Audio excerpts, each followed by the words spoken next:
Hello my dear students, welcome to our channel Murugan Tech World. Easy to learn, easy to win. இந்த வீடியோவில் நம்ம என்ன பார்க்க போகிறோம் அப்படின்னா subject code CS25C03 essentials of computing சப்ஜெக்டுடைய யூனிட்டில் சாப்டர் 1ல் இருக்கக்கூடிய டாபிக்ஸை லைனாக பார்த்துட்டு இருக்கோம். ப்ரீவியஸ் செஷன் வீடியோஸ்லாம் பார்க்காம இருந்தீங்கன்னா டிஸ்கிரிப்ஷனில் பிளேலிஸ்ட்டோட லிங்க் கொடுத்துருக்கேன், செக் பண்ணி பாருங்கள். இந்த வீடியோவில் நம்ம பார்க்க போகிற நெக்ஸ்ட் டாபிக் பார்த்தீங்கன்னா history of computers. Already essential of கம்ப்யூட்டிங்னா என்ன, கம்ப்யூட்டர்னா என்ன, அதோட கேரக்டரிஸ்டிக்ஸ்லாம் பார்த்தோம். இப்போது ஹிஸ்ட்ரி, தட் மீன்ஸ் எப்படி கம்ப்யூட்டர் உருவாச்சு, எப்போ இருந்து இப்போ வரையுமே என்ன மாதிரி வளர்ச்சியெல்லாம் அந்த கம்ப்யூட்டரில் இருக்குது, அந்த எவாலுவேஷன் எல்லாத்தையுமே பார்க்க போகிறது தான் இந்த ஹிஸ்ட்ரி ஆஃப் கம்ப்யூட்டர்ஸ். ஓகேவா? So the history of computer is a story of continuous innovation and advancement. ஓகேவா? எப்படி கம்ப்யூட்டர் முதல்ல சிம்பிளா ஆரம்பிச்சு ஒரு சிம்பிள் கால்குலேஷனுக்கு ஆரம்பிச்சு இப்போ டுடேஸ் ஹைலி சொஃபிஸ்டிகேட்டட் மிஷின், இப்போ நம்ம டே டு டே லைஃப்ல யூஸ் பண்ண வேண்டிய ரொம்ப முக்கியமான மிஷின். அது இல்லாமல் நம்மளால ஒன்றுமே செய்ய முடியாது அப்படின்ற நிலமையில நம்ம இருக்கோம். இந்த மாதிரி எப்படி சிம்பிள் கால்குலேஷன்லேருந்து இந்த அளவுக்கு டெவலப் ஆகி கம்ப்யூட்டர் வந்துச்சு அப்படின்ற அந்த டிஃப்ரெண்ட் ஜென்ரேஷன்ஸை பார்க்க போகிறது தான் இந்த ஹிஸ்ட்ரி ஆஃப் கம்ப்யூட்டர்ஸ். ஓகேவா? ஃபர்ஸ்ட் பார்த்தீங்கன்னா இயர்லி டிவைசஸ் முதல்ல எப்படி இருந்துச்சு, இந்த மாடர்ன் கம்ப்யூட்டர்லாம் இல்லாத முன்னாடி எந்த மாதிரி முதல்ல கம்ப்யூட்டர் அப்படின்ற கான்செப்டை எப்படி ஆரம்பிச்சாங்க, எப்படி யோசிச்சாங்க அப்படின்றதுதான். அதை ஃபர்ஸ்ட் ஆரம்பிச்சதே அபாகஸ்ல 3000 BCல அபாகஸ் தான் ஃபர்ஸ்ட் எடுத்துக்கிட்டாங்க. இப்பயுமே உங்களுக்கு தெரியும் அபாகஸ் கிளாஸ் எல்லாம் நிறைய ஸ்கூல்ஸ்ல இன்னுமே இருக்கு, நம்ம தனியா போய் கோச்சிங் எடுத்துக்கிறாங்க. ஓகேவா? அந்த அபாகஸ் மூலியமா தான் முதல்ல நமக்கு என்ன ஆச்சுன்னா கம்ப்யூட்டர் வரணும்ன்ற ஒரு கான்செப்டே உருவாச்சு. ஓகேவா? The earliest known calculating tool எங்க யூஸ் பண்ணாங்கன்னா Mesopotamia and China and other region to perform basic arithmetic. Basic அரித்மெட்டிக்னா என்ன? அடிஷன், சப்ராக்ஷன், மல்டிப்ளிகேஷன், டிவிஷன் இருக்குல்ல, இதுதான் பேசிக் அரித்மெட்டிக். இந்த பேசிக் அரித்மெட்டிக்கை செய்யறதுக்காக தான் முதல்ல அபாகஸை உருவாக்குனாங்க. அபாகஸ் உங்களுக்கு தெரியும், இந்த மாதிரி இருக்கும், உள்ள இப்படி ரவுண்டா போட்டிருப்பாங்க, அதை எண்ணி எல்லாத்தையும் சொல்லுவாங்க. ஓகேவா? இதுக்காக கொண்டு வந்தது தான் இந்த அபாகஸ். இதுதான் ஃபர்ஸ்ட் ஒரு பேசிக் கான்செப்டா உருவாச்சு.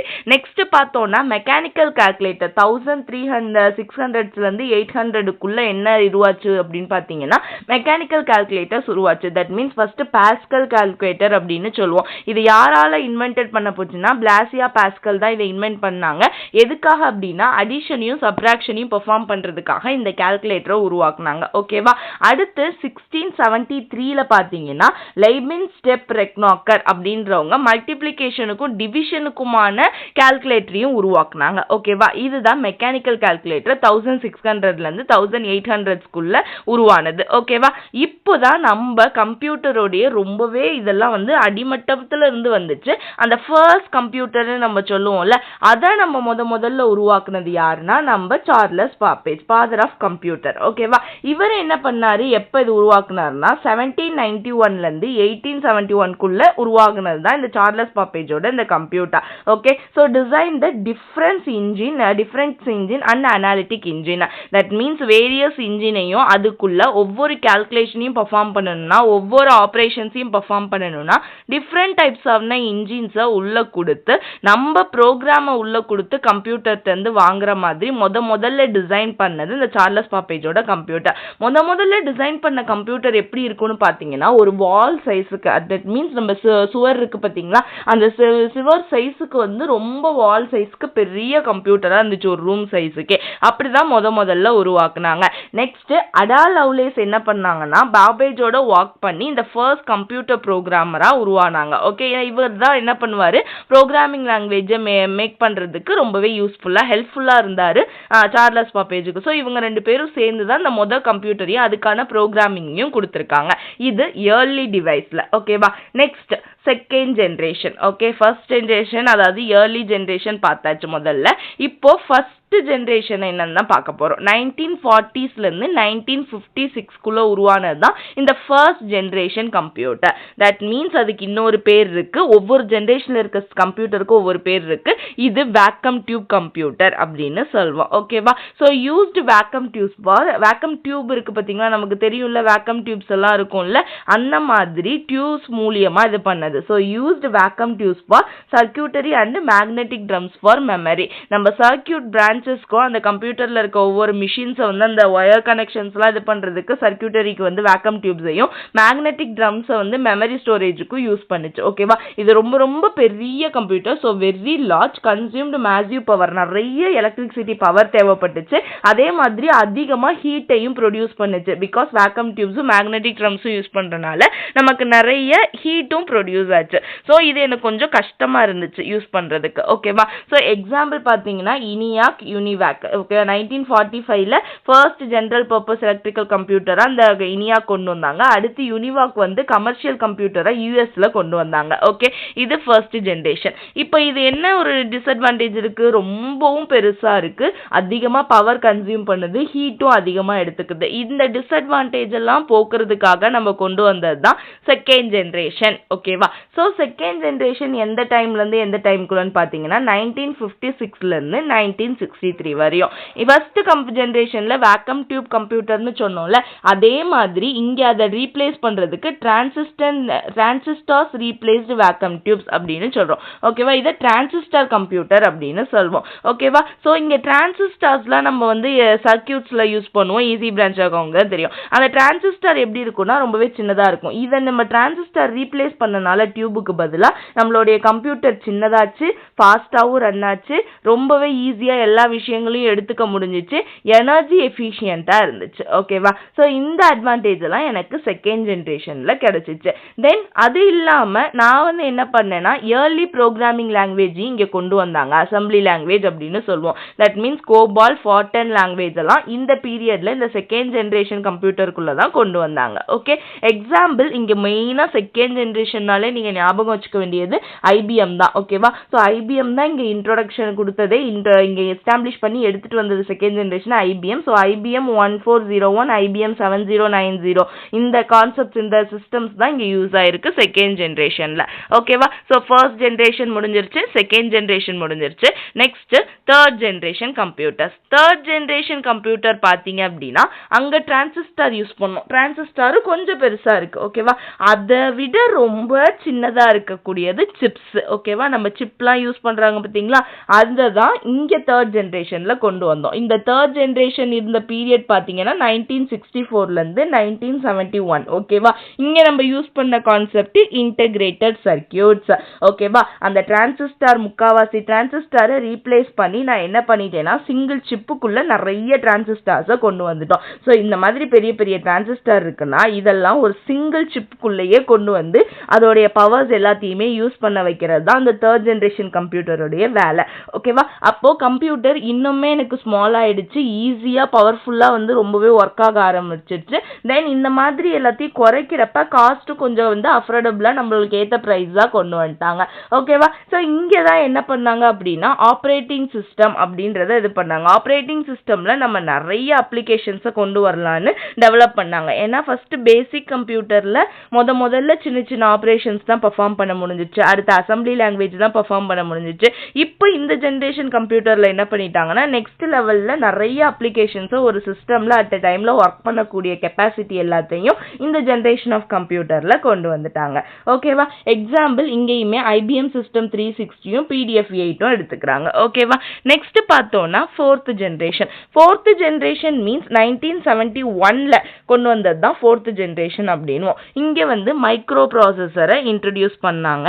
ஓகேவா, ஸோ மைக்ரோ ப்ராசஸர் என்ன பண்ணும், இங்க வந்து டிரான்சிஸ்டரை நம்ம சிங்கிள் சிப்புக்குள்ள பிளேஸ் பண்ண கொண்டு வந்தோம். இந்த மைக்ரோ ப்ராசஸர் என்ன பண்ணும் அப்படின்னா ஒரு சின்ன இடம் தான் இருக்கும், அந்த ப்ராசஸருக்குள்ள நிறைய விஷயங்கள் உள்ள இருக்கும். That means thousands of integrated circuits on single chip. ஒரு சிப்புக்குள்ள 1-2 டிரான்சிஸ்டர் கிடையாது, thousands ஆஃப் டிரான்சிஸ்டரை இன்டகிரேட்டட் சர்க்யூட்ஸை கொண்டு வந்துருது. இங்க என்னாச்சு, ஒரு டிஃபரன்சியேஷன் தான், இருங்க சொல்றேன்.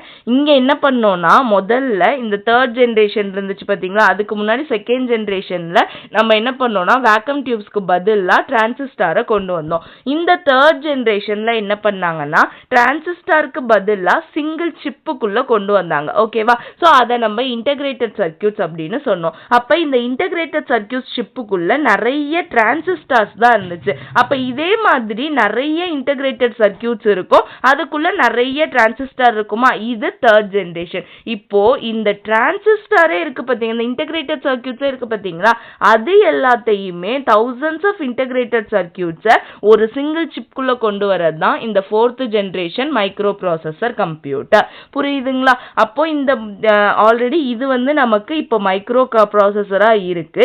இந்த மைக்ரோ ப்ராசஸருக்குள்ள இங்க thousands ஆஃப் இன்டகிரேட்டட் சர்க்யூட்ஸ் இருக்கு. இந்த இன்டகிரேட்டட் சர்க்யூட்ஸ் ஒன்னொன்னுக்குள்ளேயும் நிறைய டிரான்சிஸ்டர்ஸ் இருக்கு. ஓகேவா? அப்ப எவ்வளவு விஷயம் இதுக்குள்ள உள்ளடக்கி இருக்கு அப்படின்னு சொல்லிட்டு பாருங்க. இந்த மாதிரி விஷயங்களை நம்ம அடுத்தடுத்த ஜெனரேஷன்ல டெவலப் பண்ணிக்கிட்டே போனாங்க. ஓகேவா? சோ இந்த ஃபோர்த் ஜெனரேஷன்ல யூஸ் பண்ற இப்படி ஒரு ஹைடெக்கான கம்ப்யூட்டர் தான் நம்மளுடைய லீட் டு பர்சனல் கம்ப்யூட்டருக்கு மூவ் பண்ண கொண்டு வந்துச்சு. ஓகே, சோ இங்கதான் என்ன ஆச்சு அப்படின்னா ஆப்பிள் 2 1977ல, தென் IBM PC 1981ல யூஸ் ஆச்சு. Then graphical user interface GUI. Graphical user இன்டர்ஃபேஸ்னா என்ன? நம்ம சிஸ்டம்ல பிக்சர்ஸ் எல்லாம் மூவிங் இருக்கிறது, அந்த கிராஃபிக்ஸ் எல்லாமே பாக்குறோம்ல, வீடியோ மேக்கிங், இமேஜ், இதெல்லாம் கொண்டு வந்தது இந்த ஜெனரேஷன், ஃபோர்த் ஜெனரேஷன்ல தான். ஓகேவா? சோ நமக்கு ஏத்த ஒரு யூசர் ஃப்ரெண்ட்லியான சிஸ்டமா எங்க வந்துச்சு அப்படின்னா இந்த ஃபோர்த் ஜெனரேஷன்ல தான் உருவாயிருக்கு. ஓகேவா? நெக்ஸ்ட் பார்த்தோம்னா ஃபிஃப்த் ஜெனரேஷன். ஃபிஃப்த் ஜெனரேஷன் அப்படின்னா என்ன? நவ் இப்ப நம்ம யூஸ் பண்றோம் பாத்தீங்களா பிரசன்ட்ல, இதெல்லாம் ஃபிஃப்த் ஜெனரேஷன் கம்ப்யூட்டர் அப்படின்னு சொல்வோம். ஓகேவா? சோ பேஸ்ட் ஆன் ஏஐனா ஆர்டிஃபிஷியல் இன்டெலிஜென்ஸ், தட் மீன்ஸ் நம்ம மேன் மேட் திங்கிங் பவர் அப்படின்னு சொல்லுவோம். தட் மீன்ஸ் ஹியூமன் எப்படியெல்லாம் திங்க் பண்ணுவானோ அந்த மாதிரி ஒரு சிஸ்டமை திங்க் பண்ண வச்சு அதை ஒர்க் பண்ண வைக்கிறது தான் நம்ம ஏஐயோட வேலை.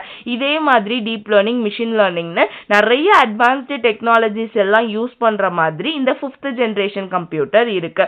ஒரே நேரத்துல பல வேலைகளை அடுத்தடுத்து ஒரே மாதிரி செய்யும். இப்ப நான் ஒரு 5 நிமிஷத்துல 4 வேலையை செய்யும், 10 வேலையை செய்யும். சோ parallel processing நடக்கும். குவாண்டம் கம்ப்யூட்டிங் எக்ஸ்பெரிமெண்டலா எதை வேணா செஞ்சு காட்டும். கிளவுட் கம்ப்யூட்டிங் த்ரூ இன்டர்நெட் மூலியமா எல்லாத்தையும் ஆக்சஸ் பண்ணும். Natural language processing, that means நம்மளுக்கு எப்படி ஒவ்வொரு லாங்குவேஜ் இருக்கு புரிஞ்சுக்கிறோமோ அதே மாதிரி நம்ம பேசுற லாங்குவேஜ் சிஸ்டமுக்கு புரிய வைக்கிறது தான் நேச்சுரல் லாங்குவேஜ் ப்ராசஸிங் அப்படின்னு சொல்லுவோம். ஓகேவா? இந்த மாதிரி எல்லா ஆக்டிவிட்டீஸையும் இப்ப இருக்க சிஸ்டம் பண்ணணும்னு நமக்கே தெரியும். இததான் நம்ம ஃபிஃப்த் ஜெனரேஷன் அப்படின்னு சொல்றோம். நம்ம டுடேஸ் டிவைஸ் ரொம்ப ஸ்மால் ஆயிடுச்சு. நம்மளுடைய சிஸ்டம்ஸ்லாம் லைக் ஸ்மார்ட் போன்ஸ் மாதிரி கொண்டு வந்துட்டோம். ஈஸியா எல்லாத்தையும் கொண்டு வந்துட்டோம். ஸோ இப்ப இருக்கிறத நம்ம என்னன்னு சொல்லலாம் அப்படின்னா ரொம்பவே முன்னாடி இருந்த கம்ப்யூட்டருக்கு பவர்ஃபுல்லான கம்ப்யூட்டர்ஸ் தான் இப்ப நம்ம வச்சிருக்கிறதுலாம். ஓகே, ஸோ மாடர்ன் அட்வான்ஸ்மெண்ட் என்ன மாதிரி டெக்னாலஜிஸ்லாம் யூஸ் பண்றோம்? Machine learning, robotics, neural network, நம்ம ஹை ஸ்பீட்ல இன்டர்நெட் யூஸ் பண்றோம். IoT, internet of things, that means face recognition வச்சு டோர் ஓபன் ஆகும்.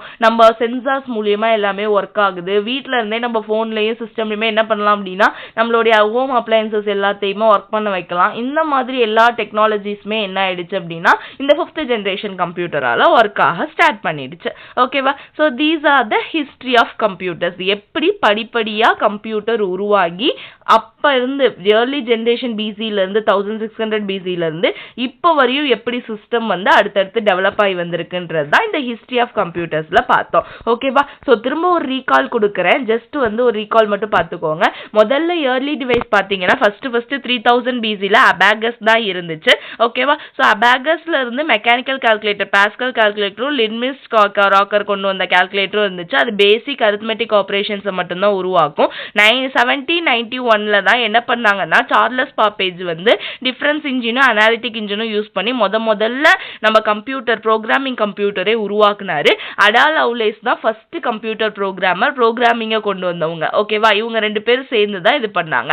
So next first generation computer பார்த்தீங்கன்னா 1940ல இருந்து 1956 வரையும் இருந்துச்சு. அங்க என்ன யூஸ் ஆச்சுன்னா வேக்கம் டியூப் யூஸ் பண்ணாங்க.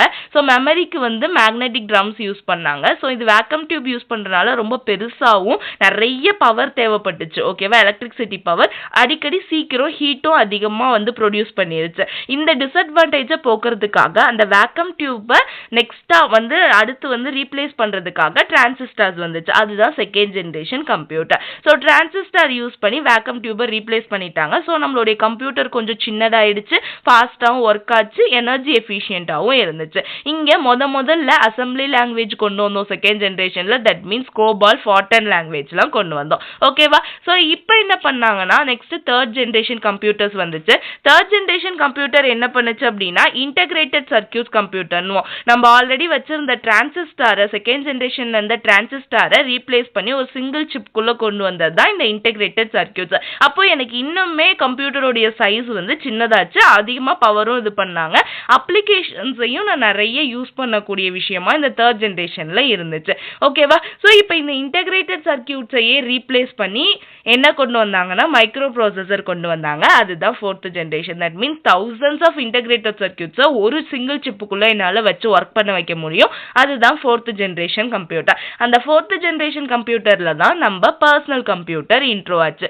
ஓகேவா? ஸோ நெக்ஸ்ட் பார்த்தோம்னா ஃபிஃப்த் ஜெனரேஷன். அதுதான் இப்போ நம்ம யூஸ் பண்ற ஜெனரேஷன் கம்ப்யூட்டர். நம்ம ஏஐ, மிஷின் லேர்னிங், ரொபோட்டிக்ஸ், ஐஓடின்னு எல்லா விஷயங்களையும் நம்ம இப்போ இருக்க இது உலகத்தில் நம்ம டே டு டே லைஃப்ல யூஸ் பண்ண வேண்டிய ரொம்ப ஹைடெக்கான சஃபிஸ்டிகேட்டடான ஆக்டிவிட்டீஸ்லாம் பண்ணக்கூடிய கம்ப்யூட்டர் தான் இந்த ஃபிஃப்த் ஜெனரேஷன் கம்ப்யூட்டர். ஓகேவா? So these are the history of computer. I hope you all you understood. ரொம்ப ஈஸியாக புரிஞ்சுக்கும். நீங்கள் வந்து இந்த இம்பார்ட்டண்டான நெசசரி பாயிண்ட்ஸ் மட்டும் தான் கொடுத்துருக்கேன். அது மட்டும் நீங்கள் எழுதினாலே போதும். ஜஸ்ட் இந்த மாதிரி மைண்டில் இதுக்கு அடுத்து இது வந்துச்சு, இதுக்கு அடுத்து இது வந்துச்சுன்னு சொல்லிட்டு ஜஸ்ட் ஒரு மேப் மாதிரி போட்டு படிச்சு வச்சுக்கிட்டீங்கன்னா போதும். ஓகேவா? ஸோ மறக்காம முருகன் டெக்வெல் சேனலை சப்ஸ்கிரைப் பண்ணிக்கோங்க. பக்கத்தில் இருக்க பெல் ஐக்கானையும் கிளிக் பண்ணிக்கோங்க. அப்பதான் நான் போடுற வீடியோஸ் உடனே நோட்டிஃபிகேஷனாக உங்கள் மொபைலுக்கு வரும். Stay tune. நெக்ஸ்ட் வீடியோவில் நெக்ஸ்ட் டாபிக் பார்க்கலாம். தேங்க்யூ.